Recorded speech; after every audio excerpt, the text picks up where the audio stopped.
Magkakaroon na ng bagong service provider ang COMELEC sa susunod na eleksyon matapos i-disqualify ang Smartmatic.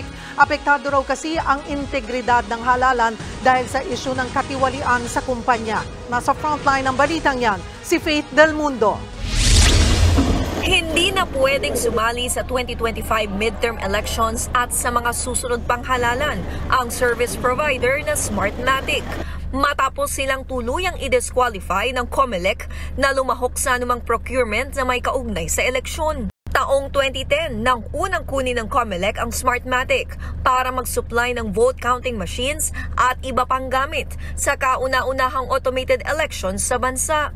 Mula noon, naging regular ng service provider ng COMELEC ang kumpanya tuwing halalan. Iyon nga lang nadawit ang pangalan ng kumpanya sa isyu ng umano'y money laundering at panunuhol kay dating COMELEC chairperson Andres Bautista na iniimbestigahan sa Amerika. Inakusahan kasi si Bautista na nagtayo umano ng mga foreign shell company para paglagakan ng perang sinuhol umano sa kanya ng Smartmatic para silang piliing mag-supply ulit ng vote counting machines sa 2016 elections. Bagamat hindi pa naman napapatunayan, iginiit ng COMELEC na malaking dagok sa integridad ng halalan ng isyu kay Bautista at sa Smartmatic.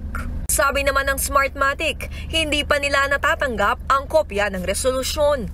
Pero disappointed sila sa desisyon ng COMELEC na i-disqualify sila sa bidding. Anila, 23 taon na raw na malinis ang record ng kanilang kumpanya. Kung si dating DICT Secretary Eliseo Rio Jr. naman ang tatanungin, masaya raw siya sa naging desisyon ng COMELEC. Isa si Rio sa mga naghain ng petisyon noong Hunyo para questionin ang umano'y irregularidad sa transmisyon ng mga boto noong 2022 automated elections. We are happy na disqualify yung Smartmatic.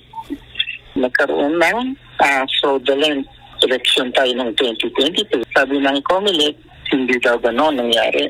Dinisqualify nila ang Smartmatic in other grounds.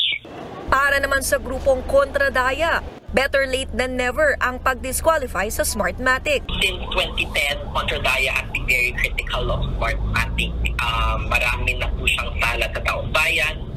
We recall even back in 2010, we were already questioning the many irregularities and many lapses in transparency of Smartmatic.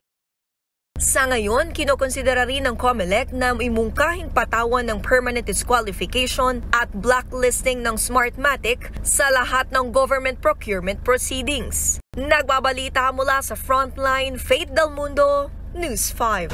Mga kapatid, Lucy Cruz Valdez po, maging maalam at may pakialam sa mga napapanahong balita sa bansa. Tumutok at mag-subscribe sa News 5 social media pages.